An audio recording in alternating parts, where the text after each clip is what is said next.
Now let's talk about what is agile management. Let's say a startup company is developing a project management tool to help small teams organize tasks and track progress. They use the Scrum framework to manage their workflow.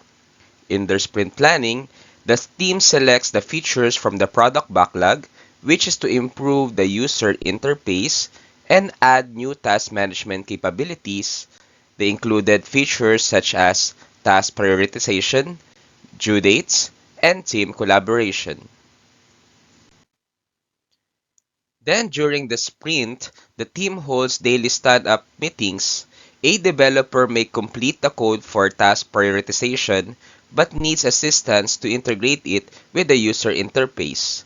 A designer refines the calendar view and seeks feedback from the product manager, while a quality assurance specialist may highlight a bug or error in the team collaboration feature that causes comments to disappear.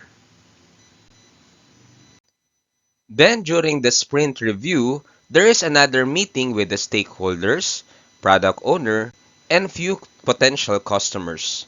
Then the team demonstrated that task prioritization works, allowing users to prioritize tasks and visualize them with color coding. And they also showed that due dates integrates well with the calendar view. The stakeholders provide feedback and suggested to add additional sorting options for task prioritization.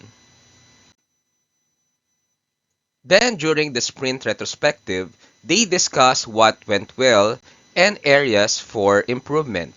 And in the iteration, the product backlog is updated and the teams begin planning for the next sprint.